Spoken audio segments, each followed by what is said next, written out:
안녕하세요. 재테크는 여수와처럼 데나리온 김강주입니다. 데나리온의 김우수입니다. 와. 네. 자, 오늘 이야기는요. 우리가 재정 관리 가운데 가장 사실은 힘든 부분이 짜투리 돈이야. 짜투리 돈이기도 하고 생각보다 많은 돈이 또 그렇죠. 우리가 예비비로 있죠. 우리가 특정 목적으로 준비하는 돈들은 네. 잘 관리가 돼요. 네. 특정 목적으로 딱 못 박아놨기 때문에. 투자도 되고요. 그렇죠. 또 뭐 우리가 적립식 펀드를 한다든지 또 뭐 보험을 한다든지 이런 것들은 쭉쭉 계속 빠져나가니까. 그런데 많든 적든 목적 없이 들어온 돈. 네, 네. 이게 굉장히 관리하기가 불편하죠. 그리고 뭐 이자도 없습니다. 맞습니다. 은행에 그냥 이자도 잠재우고 없고. 있으니까. 예. 그래서 우리가 자, 이런 돈들도 네. 예비비로 잘 관리해야 되고 또 정기적이지 않은 지출도 있죠, 그죠? 네, 맞습니다. 비정기 지출. 뜬금없이 나가는 지출. 네. 이것들이 또 우리들의 재정 관리를 아주 어렵게 만들어요. 네, 네, 네. 그래서 오늘은 예비비와 비정기 지출을 어떻게 하면 잘 관리할 수 있을까? 그 가운데 핵심 파킹 통장을 만들어 보자. 네. 이런 주제로 네. 우리 센터장님께서 한번 정리를 해 주시겠습니다. 네. 우선은 이제 일반적으로 우리가 당신의 그 재정의 희년을 선포하라 때 예.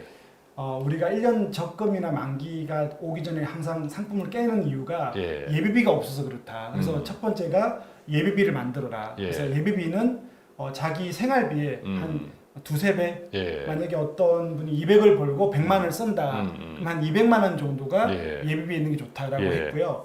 비정기 지출 우리 방송 나가고 되게 사람들이 비정기 지출 때문에 돈이 샜구나. 맞습니다. 연간 쓰는 거, 뭐 명절, 자동차 예. 보험료, 휴가 이런 걸 못했구나. 근데 비정기나 예비비가 예금에 들 수도 없잖아요.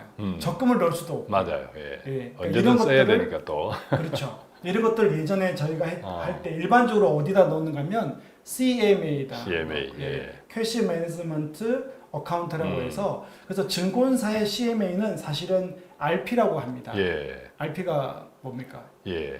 조건부 환매 조건부 채권. 환매 네. 채권부. 그래서 RP에 넣어서 이 RP는 증권사의 CMA는 사실 예금자 보호가 안 돼서 옛날에 이제 이 CMA 정통으로 팔던 곳이 종금사였죠. 예. 예, 그래서 하나종금, 우리종금, 지금 이제 우리종금밖에 안 남은 걸로 알고 있는데 여기다가 돈을 넣어놨어요. 그래서 CMA가 지금 알아보니까 오늘 방송하는 이 날짜로 여름에 보니까 한 0.3%, 그 다음에 MMF도 있죠. 예, 예. 그런 거는 0.5% 정도를 지금 주고 있어요. 그리고 종금사의 CMA는 이제 일반적으로 증권사의 CMA는 기한이 없습니다. 예. 하루를 맡기던 한 달을 맡기던. 근데 이제 종금사는 3개월, 6개월에 따라서 최고 지금 1%까지 주더라고요. 그렇죠. 1년 아무래도 맡겼을 이제 때. 기한이 있으니까 네. 관리 운용하는 측면에서는 훨씬 그렇죠. 편안하게 운용할 수 네, 있으니까 네, 네. 이자도 조금 더 준다 그죠? 그렇죠. 예. 근데 우리가 막 종금사에 찾아가서 어쨌든 예비비나 비정기는 보면 1년간 묶여 있는 거거든요. 예. 묶여 있다가 돈을 빼는 거니까. 그래서 증권사의 CMA보다 종금사의 CMA가 낫지 않냐, 예금자 보호도 되고 라고 물어보는 고객들이 많아요. 예. 근데 이제 그게 불편한 거죠. 예. 그러던 찰나에 이제 올 초에 봄에 이제 파킹 통장이 나왔습니다. 아하. 네. 그래서 파킹 통장은 주로 저축은행에서 예. 하는 건데 이 방송하는 지금 기준으로 이 금리도 좀 달라지거든요. 그래서 얼마를 주는가 하면 놀라지 마십시오. 300만 원 미만일 때는 2%를 줍니다. 연. 자유 입출금인데 연 2%. 야, 연 2%, 그러니까 잔고 기준으로 네. 연 2%면 정기 적금이나 예금 이상이네. 일반 은행보다 나은 그죠? 거죠. 일반 은행 기준으로 보면. 네. 그래서 이제 이 파킹인데 이게 일반 은행에는 팔지 않고요. 근데 우리가 말하는 저축은행. 저축은행. 그럼 이제 파킹 통장이라고 이름이 지어져 있나요? 네, 붙여져 그래서 있나요? 예를 들어서 사이다뱅크가 주로 이제 저축은행, 예전에 SBI 예. 저축은행이 예. 사이다뱅크인데 제가 특정 저축은행 이야기하는 건 아니고요. 여러분들 찾아보면 많이 나옵니다. 모르는 분들이 아직 많아서 예. 그래서 예비비와 비정기를 파킹에 넣어라라고 하는데 이 저축은행 뱅크 같은 경우는 아예 처음부터 예. 파킹 통장이라고 나오고요. 예.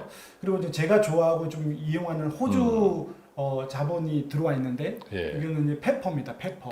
페퍼. 룰로 파킹. 자, 이게 이제 저축은행 이야기죠. 네, 저축은행 이야기입니다. 저축은행 이름입니다. 그죠? 페퍼. 네네, 페퍼입니다. 예. 그래서 이제 호주 계열의 자본이 들어가 있는 거고요. 어떤 경우는 또 국내 것도 있고 이렇게 돼 있고요. 그래서 저축은행의 페퍼 룰루 파킹 통장인데 한번 찾아보십시오. 예. 들어가 보면 지금 기준으로 300만 원 이상일 때는 1.5%, 예. 300만 원 미만일 때는 2%를 오호. 자유입출금인데 주는데 이게 예. 앱으로 가능합니다. 아하. 그러니까 비대면으로 가능하니까. 그러면 생각해 보면 우리가 2%면 1년간 예금을 넣어야 지금 은행에서 그렇습니다. 예. 주니까 중간에 빼면 또 하나도 안 줘요. 안 줘죠. 그래서 여러분들이 만약에 이 예비비를 그런 분들 많아요. 예비비를 CM에 넣지도 않고 예. 종금사에 넣지도 않고 그냥 뭐라 그럴까 급여받는 통장, 네, 자유입출금 통장 그냥 넣어놓거든요. 그러면 보통 예금이죠, 보통 사실상. 예금, 네, 그러면 0.1도 안 줍니다. 음. 네, 근데 이거를 비대면으로 예. 파킹 통장에 계좌를 개설하고 다른 조건은 없더라고요. 생각보다 뭐 예를 들면 제가 제일 싫어하는 청구 할인 이런 것들도 옛날에 있었거든요. 예, 예. 저축은행을 만들고 단지 여기로 얼마를 이상 써야 된다. 카드를 만들어서 그런 것도 없습니다. 체크카드 사용이 가능하니까 체크카드를 만들어서 그 돈으로 예비비와 비정기를 쓰면 300만 원 미만의 보통 우리가 예비비가 300만 원 미만이 안 되거든요.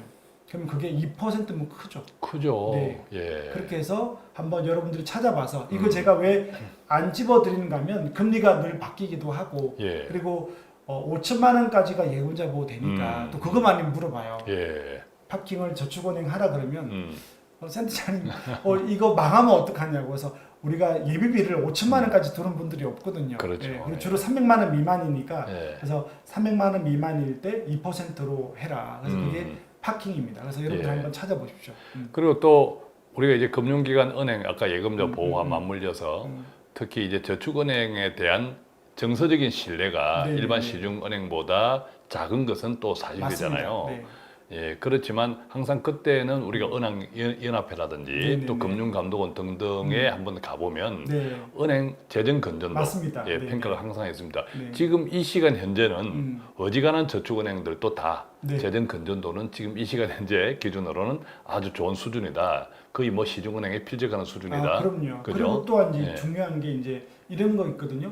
5천만 원인다 하더라도 예전에 저축은행 부도 많이 났거든요. 예. 그럼 내 돈을 인출할 수 없잖아요. 맞아요. 그래서 2천만 원까지는 예금보험공사에서 부도가 나도 부도가 나도. 네, 부도가 나면 기다려야 되거든요. 예. 근데 2천만 원까지는 가지급을 먼저 줍니다. 그럼 우리가 이제 예비비는 아무 상관이 없겠네. 1천만 원 이내니까. 네, 그래서 우리가 희년을 선포하거나 우리 예. 방송에서 계속 예비비와 비정기 관리를 이야기했는데 예. 이걸 생각해 보니까 그럼 또 어떤 분들은 아이고 뭐 얼마 된다고 근데 이건 습관인 거죠. 맞습니다. 우리가 예. 재테크를 할 때 1%라도 그 대신 마음을 뺏길 필요가 없거든요. 음. 넣어두면 끝나는 거니까. 예. 근데 이건 안 했으면 좋겠어요.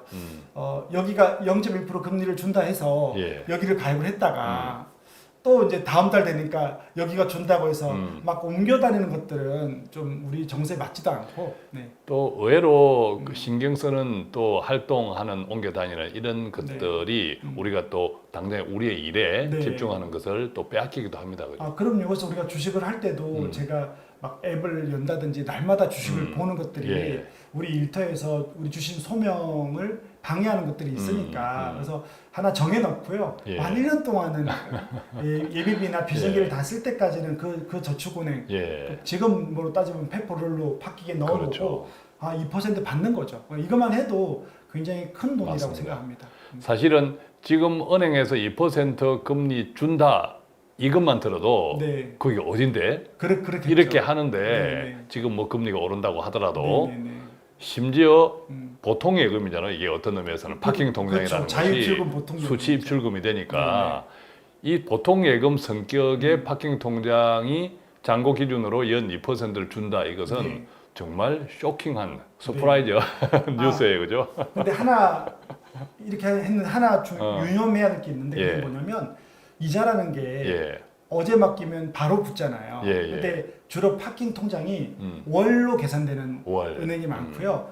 제가 말했던 이 은행은 3개월 단위로 줍니다. 아, 그러니까 3개월 평장 기준으로 이렇게 이해를 이자가 해줬다는 붙습니다. 거죠. 은행이 다시 예, 들어옵니다. 그래서 예. 근데 우리가 예비비나 비정기를 뭐 몇 천만 원 놓고 내일 빼가지고 부동산 자금처럼 이렇게 예. 이자를 불릴 게 아니기 때문에 예. 그래서 넣어두면 뭐 3개월 뒤에 붙던 6개월 뒤에 붙던 관계없는 예. 거죠. 예. 네. 예. 그렇군요. 음. 자, 오늘은 아주 우리의 재정 관리를 괴롭히는 게릴라, 비정기 지출, 또 뜬금없이 들어오는 돈도 있고, 네네네. 또 뜬금없이 나가는 돈들도 있습니다. 네, 맞습니다. 비정기 소득, 비정기 지출을 네네네. 어떻게 관리하는 것이 좋을까? 대부분의 분들은 자기가 받는 급여 통장에 그대로 맞습니다. 넣어놓는 경우, 네. 또 별 생각 없이 이자가 발생하지 않는 전혀 음. 시중은행의 통장, 일반 통장에 네, 넣어놓는 네, 경우가 네. 많은데, 오늘 기간에 따라 다르지만 한 달짜리, 뭐 3개월짜리도 있지만 2%를 네. 줄 수 있다. 네. 자, 이것만 하더라도 끔찍하게 좋은 정보. 맞습니다. 여기서 이제 핵심은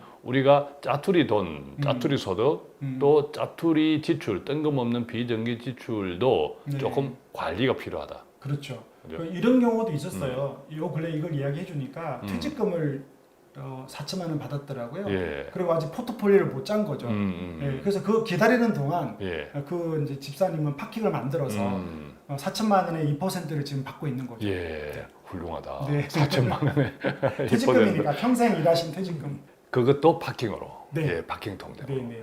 자, 오늘은 이렇게 짜투리 소득 또 네. 짜투리 지출, 네. 비정기 게릴라 소득과 지출을 어떻게 관리하면 좋을까라는 정보를 아주 세세하고 디테일하게 전해드렸습니다. 좀 많은 도움 되셨죠?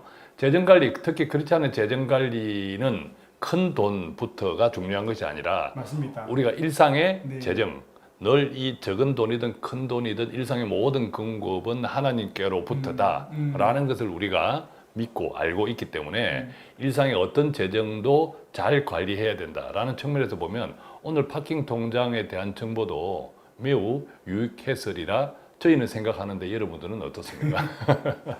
자, 오늘 또 드나리오는 일상의 재정 관리를 통해서 우리가 어떻게 하나님과 더 샬롬한 관계를 더 깊게 감사하게 누릴 수 있는지 함께 나누는 시간이었습니다. 많은 분들에게 유익한 시간이 되었으면 좋겠고요. 저희는 여기서 맺겠습니다. 고맙습니다. 감사합니다.